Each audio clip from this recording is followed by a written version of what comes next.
Hello, and welcome to Matter of Fact, a podcast from the Roy Howard Community Journalism Center, where we report what matters. I'm your host, Halawi Tebebe.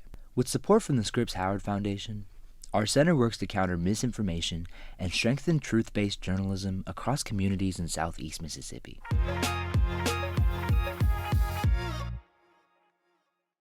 Today's episode spotlights two R8CJC news articles.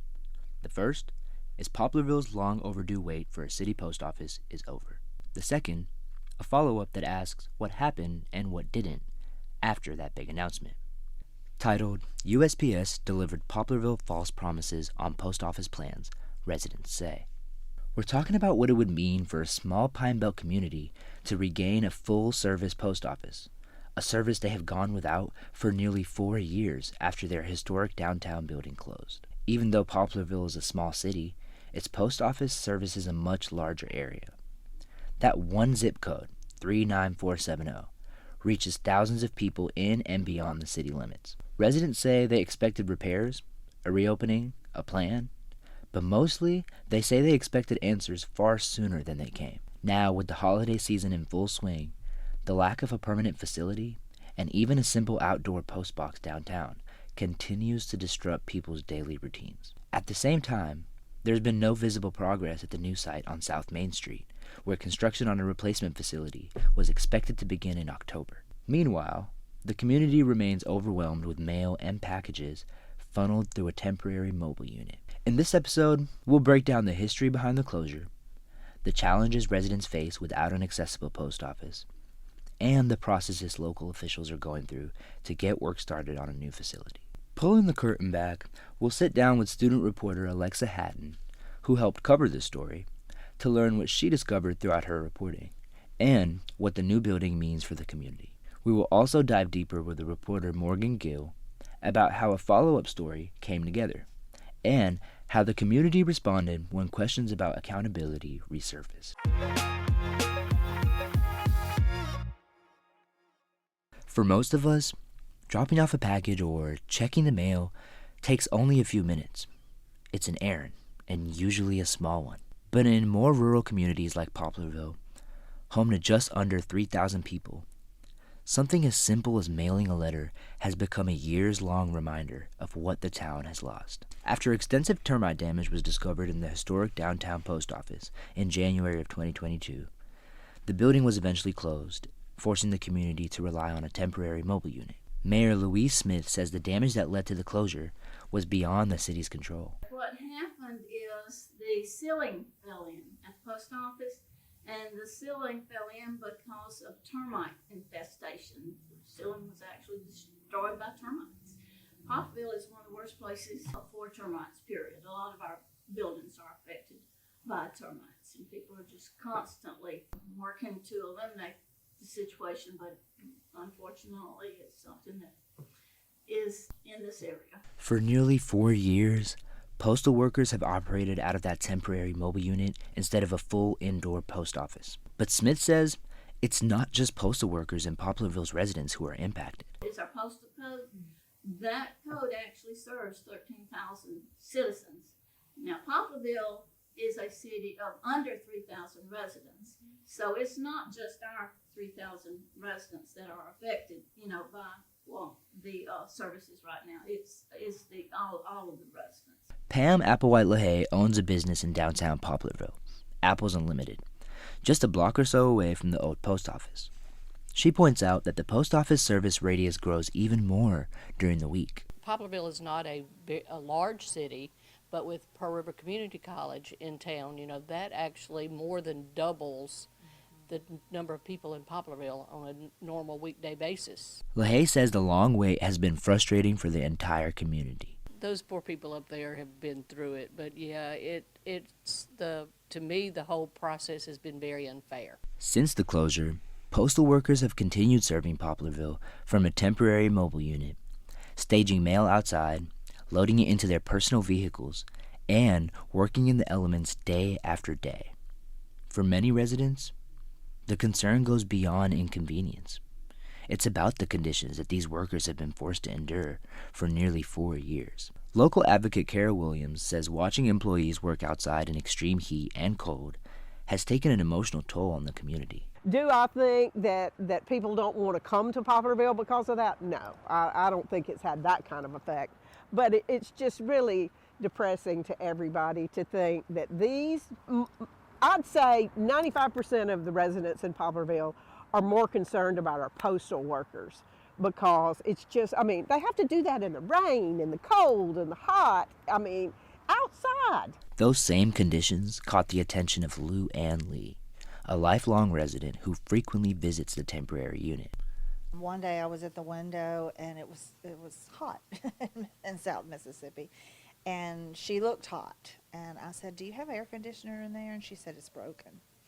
So it gets cold in the winter and it gets hot in the summer, and I don't know that they have even air conditioner or heater in that food truck that they're working out of. Lee says the setup affects not only workers, but residents, and especially older adults. I feel for the citizens, I stop and there's always somebody older than me. She also says the walk to the mobile unit itself can be unsafe. And where they're located now, it's dangerous to even walk down to I call it the food truck in the parking lot they're working out of. Frustrated and worried, Lee decided to start asking questions beyond the local level. I tried to follow a ladder, and I had difficulty finding out, who's in charge of the post office. So I started doing some research online, and that's when I started my phone calls, and just so I would know what was going on, too. Her efforts eventually led to responses from Washington, D.C. Not long ago, like I said, I sent some letters, not that I had anything to do with it getting started, but I did get 2 of the 3 phone calls back, and the guy that I was talking to even sent me the video where he was doing his best. You could hear, it was 30 minutes or so. He was doing the best he could. But residents weren't the only ones struggling to find answers. Local officials say they face the same communication barriers. Former County Supervisor Hudson Holliday says what they thought would be a simple fix turned into a bureaucratic maze. We thought it was a simple thing to fix, and we started trying to run down through find somebody we could talk to, and basically found out you don't know who's in charge. Even as residents and officials searched for answers, Mayor Smith says communication with the U.S. Postal Service remains limited. We had talked to some people, but they never actually gave us any hope. Smith says multiple members of Mississippi's congressional delegation became involved. Senator Cindy Hyde-Smith, Senator Roger Wicker, Congressman Mike Ezell, they've all worked with us trying to make contact with the post office. And Senator Ezell even testified before an oversight congressional committee in December of 2023, I believe it was. In late September, Mayor Smith said she finally received word that a new post office would soon arrive, with construction expected to begin in October and finish in April of 2026. And so recently the White House was able to talk to someone in the White House, and they gave us a date. And they said construction would start this month, which is October, and it would be completed in April of 2026.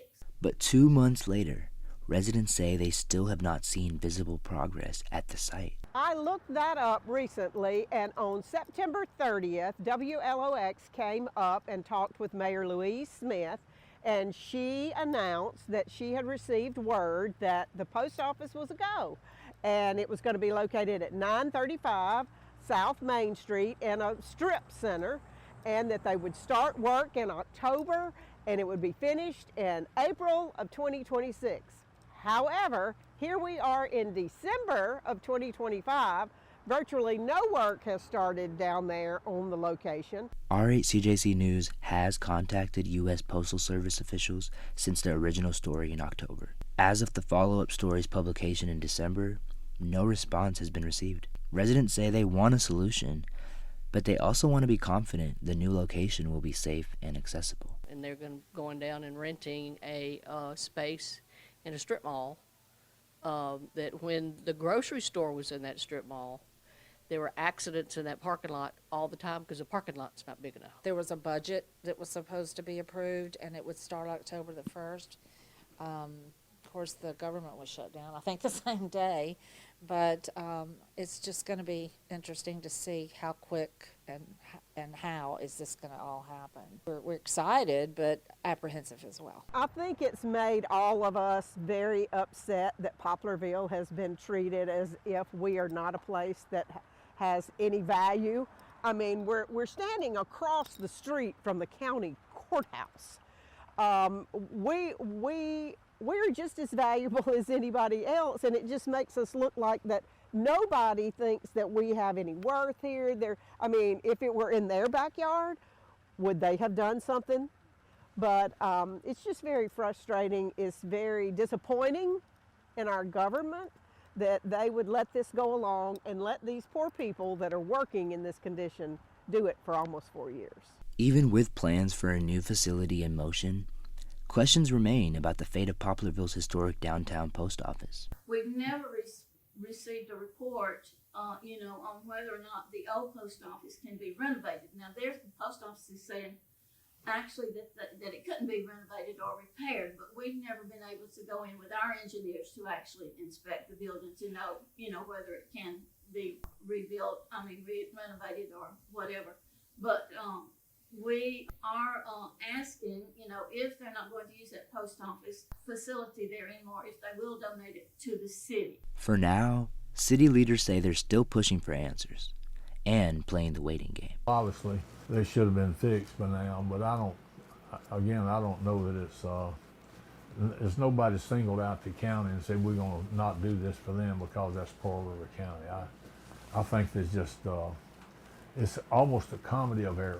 And there's an old saying, efficient government. Efficient government is almost an oxymoron because there's no such thing as efficient government. It is not efficient. And I was involved in it, but I think that's why the post office is sitting there right now. If that was the private business, post office would have been fixed. It's easy to find excuses. It's harder to find solutions. As Poplarville navigates yet another holiday season without a permanent post office, residents continue to wait, not just for a building, they say, but for the accountability and the urgency they feel that their community deserves. The story you just heard was reported and produced in part by student reporter Alexa Hatton, along with her team lead Morgan Gill. They spent weeks learning the history behind the closure of the original post office, as well as securing interviews from residents and city officials. Morgan and Alexa's original report was centered on construction expected to start on Poplarville's new post office. Several weeks later, the team noticed that construction still hadn't started and started working on a follow-up story. They join us now to talk about how these stories came together. Alexa, what first drew you to the story about Poplarville's post office? Actually, Halawi, I remember you were the one who pitched this story, and it landed on my team lead's assignment desk. Well, yes, now that you bring it up, I do remember this was my first pitch that I ever actually submitted that got picked up for stores. That was pretty cool for me.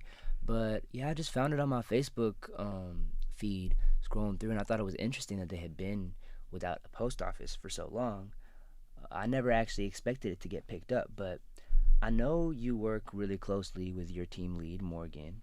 So any first initial thoughts when you first started discussing about the story? Well, honestly, we thought it was going to be easy because we already had the interview with Mayor Smith, which is the one that you set up. But there were challenges along the way. So our biggest challenge were our interviews from residents around the community. When we arrived at the location of where the postal truck currently sits, a lot of people were speaking with us, but did not want to go on camera. When we interviewed two ladies who were willing to go on camera, they had a lot to say, including talking to other residents who still were paying for a postal box, but having little to no access inside the building that is currently shut down. Which is really interesting because that was going to be a follow-up that I was going to ask you was, were there any challenges or unexpected moments? Because, it's kind of a tricky subject when you're dealing with a town that has gone so long without something. There's going to be frustration. There's going to be different emotions there.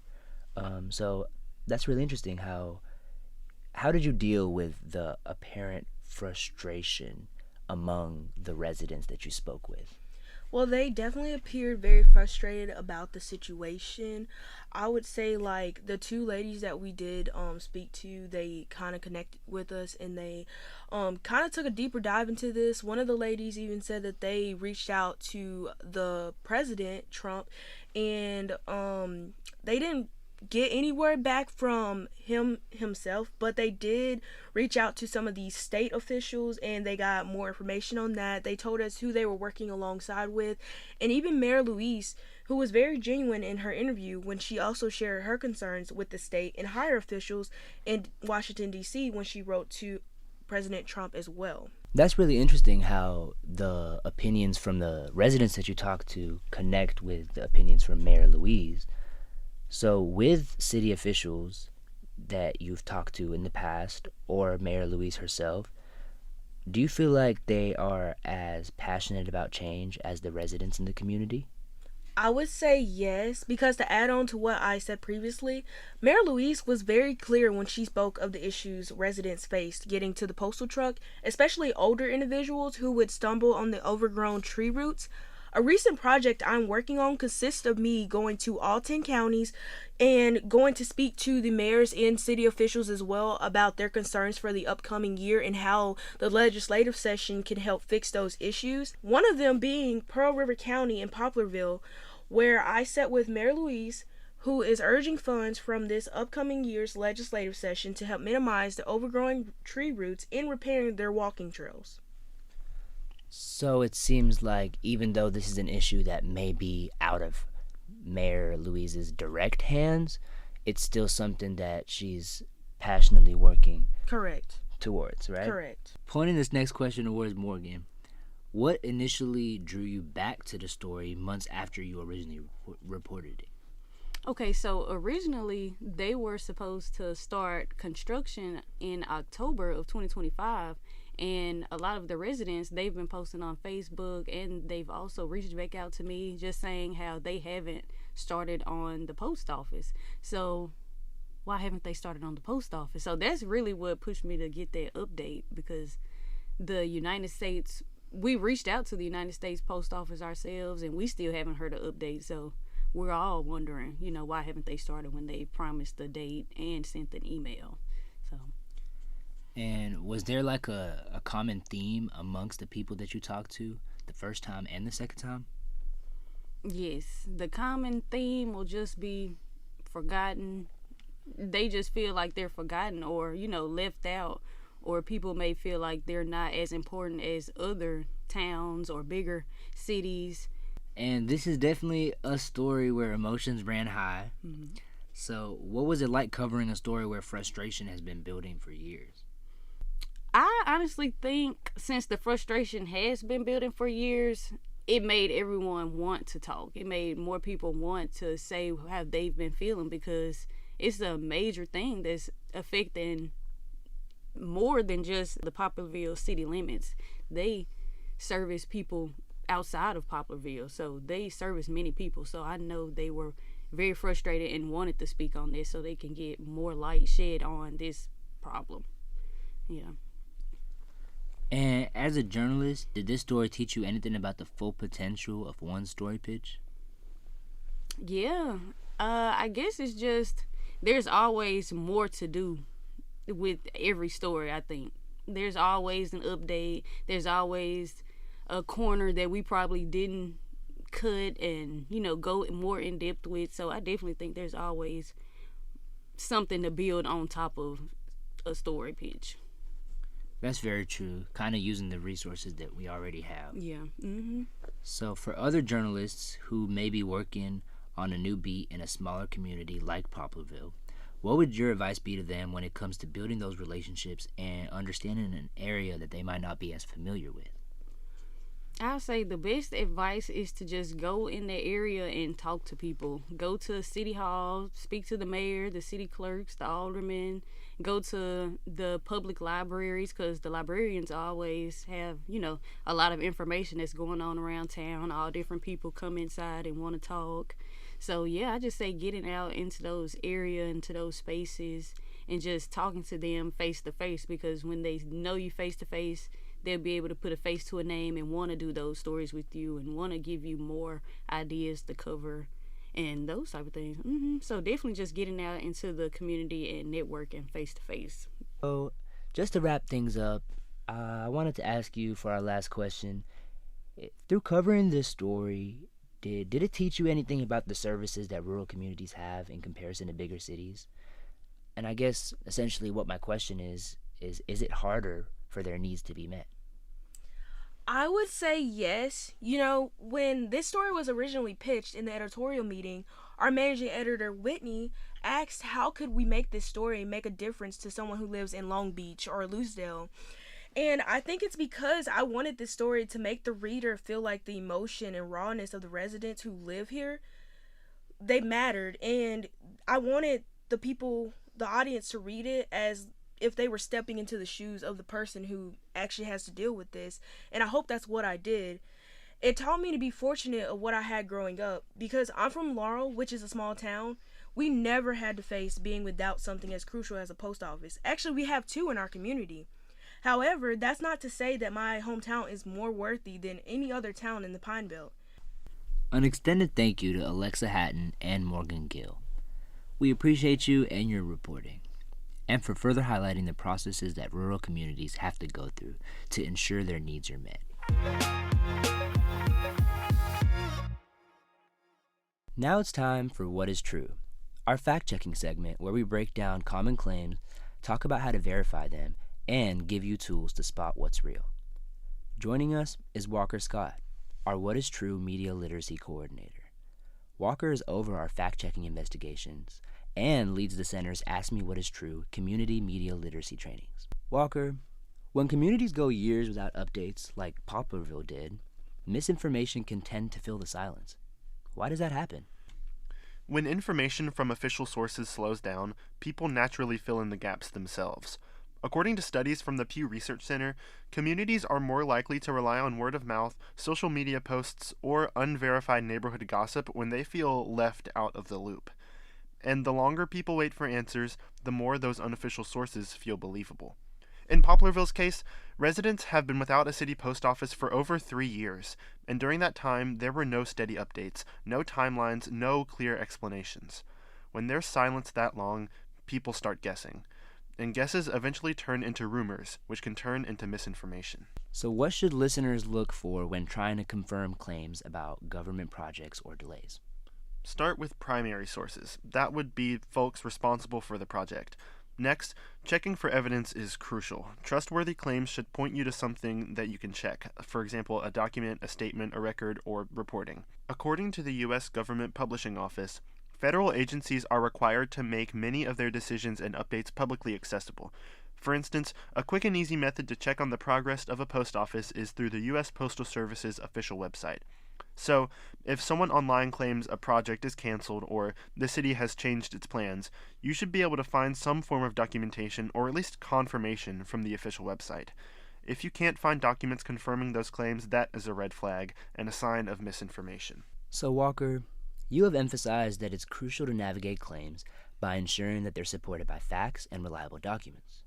Speaking to our listeners that may turn to social media platforms or secondary sources when there's a lack of official information, how can they separate between personal opinions and verifiable facts that they may find on the web or social media? There are a couple of ways to break down a claim to verify whether it's true or not. First, ask yourself, does this sound like someone's opinion or a fact? A fact is a statement that can be proven true or false based on evidence, observation, data, or verifiable records. For example, Poplarville's post office was shut down in January of 2022. That is a fact that can be proven through various sources. On the contrary, an opinion expresses personal beliefs, feelings, or judgments, things you cannot prove. For example, a post reading, "The new post office will not be completed in time. Just look at how long we've waited for an answer," would be a person's opinion based off of their own experience rather than a source of accurate information on the new establishment. Lastly, see if the claim is about what happened or what someone assumes happened. Assumptions often sound confident, but fall apart when you ask, "How do we know?" People's emotions are valid, especially after a long wait like Poplarville's, but emotions alone don't confirm whether something is true.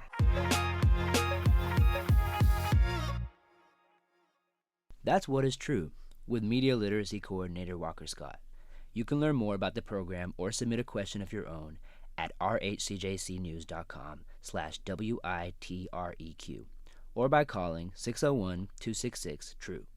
That's 601-266-8783.